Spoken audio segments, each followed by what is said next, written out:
Evangelho de João, capítulo 11. A morte do amigo Lázaro. Um certo homem chamado Lázaro, de Betânia, da aldeia de Maria e de sua irmã Marta, estava doente. Esta Maria, cujo irmão Lázaro estava doente, era a mesma que ungiu com óleo perfumado o Senhor, e lhe enxugou os pés com os próprios cabelos. Assim sendo, as irmãs de Lázaro mandaram dizer a Jesus: Senhor, eis que aquele a quem amas está enfermo. Ao saber do ocorrido, disse Jesus: essa enfermidade não terminará em morte, mas sim para a glória de Deus, para que o Filho de Deus seja glorificado por meio dela. E Jesus amava Marta, a irmã dela, e a Lázaro. Contudo, quando soube que Lázaro estava doente, ficou mais 2 dias no lugar onde estava. Depois disso, falou a seus discípulos: vamos voltar para a Judéia. Ao que lhe advertiram os discípulos: Rabi, há pouco os judeus tentaram apedrejar-te, e mesmo assim estás indo para lá outra vez? Jesus lhes respondeu: não são 12 as horas do dia? Se alguém caminhar de dia, não tropeça, porque vê a luz deste mundo. Mas se caminhar na noite, tropeça,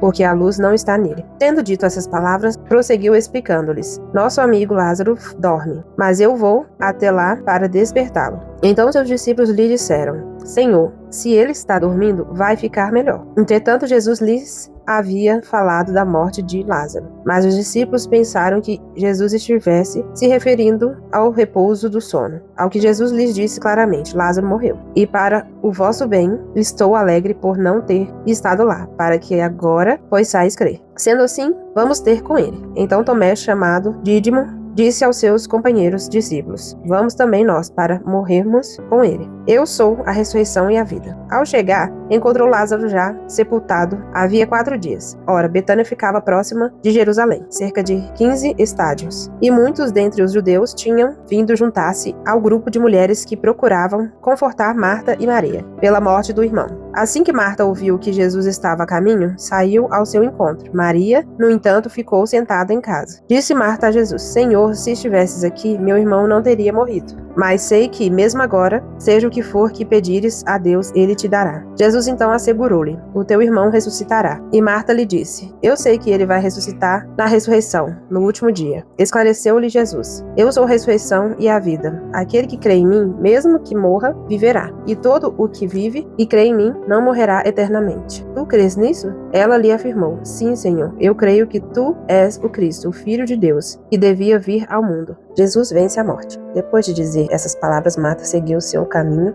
e chamou Maria, sua irmã. E lhe disse em particular: o mestre chegou e chama por ti. Assim que Maria ouviu isso, levantou-se apressadamente e foi ao encontro dele. Jesus ainda não havia entrado no povoado, mas estava onde Maria o encontrara. Os judeus que estavam com Maria em casa e a consolavam, vendo que ela se levantou apressadamente e saiu, seguiram-na, julgando que ela fosse ao sepulcro para lhe chorar. Então, quando Maria chegou ao lugar onde Jesus estava, vendo-o, prostrou-se aos seus pés e desabafou: Senhor, se estivesses aqui, meu irmão não teria morrido. Sendo assim, ao ver Maria chorando, bem como os judeus que vieram com ela, Jesus indignou-se no espírito e compadeceu-se. Perguntou-lhe Jesus: onde o colocastes? E eles indicaram-lhe: Senhor, vem ver. Jesus chorou. Então os judeus comentaram: vede como ele o amava. Mas alguns deles questionaram: não poderia este homem, que abriu os olhos do cego, ter evitado que seu amigo morresse? Jesus ressuscita seu amigo. Então novamente Jesus se indigna em seu espírito e, comovido, dirige-se ao sepulcro. Era uma gruta na rocha com uma pedra fechando a entrada.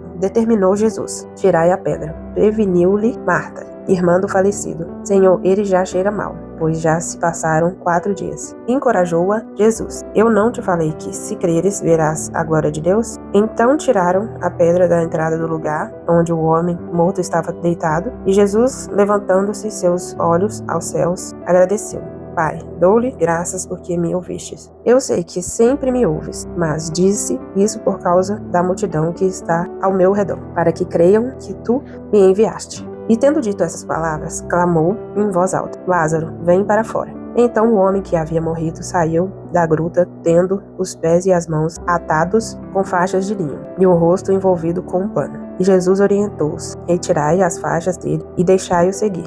A trama para matar Jesus. Assim, muitos dentre os judeus que tinham vindo consolar Maria, vendo o que Jesus fizera, creram nele. Mas alguns deles foram até os fariseus e os informaram de tudo quanto Jesus havia feito. Então os chefes dos sacerdotes e os fariseus convocaram uma reunião do sinédrio e disseram: o que poderemos fazer? Pois esse homem realiza muitos sinais. Se o deixarmos seguir livre, todos acreditarão nele. E então virão os romanos e tomarão tanto o nosso lugar como a nossa nação. Entretanto, um dentre eles, chamado Caifás, que naquele ano era o sumo sacerdote, disse a eles: vós falais do que não compreendeis, nem considerais que é do vosso interesse que morra um só homem pelo povo e não pereça toda a nação.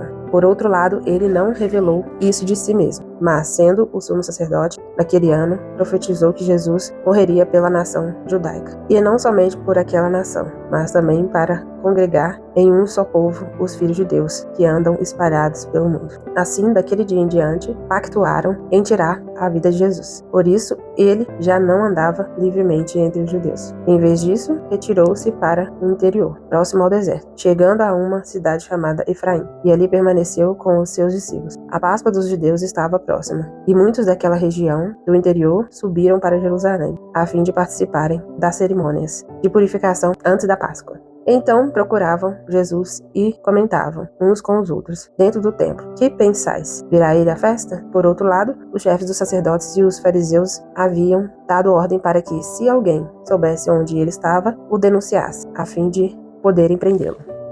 Jesus é brilhante, né? Assim que eu terminei de ler essa passagem, eu pensei: nossa, eu não tô tendo nada para falar, nenhuma reflexão. E aí, quando eu fui começar a editar a palavra, e depois que eu venho fazer uma reflexão e a oração, editando a leitura novamente e lendo novamente, o Senhor falou comigo. Nessa hora que os judeus, antes de Jesus ressuscitar Lázaro, os judeus começam a falar mal dele. Alguns falam que ele gostava mesmo de Lázaro, e depois chega uns outros e fala: por que ele não estava aqui antes de Lázaro ter morrido? Assim como ele curou os olhos de um cego, por que ele também não curou o seu amigo que tanto amava, Lázaro?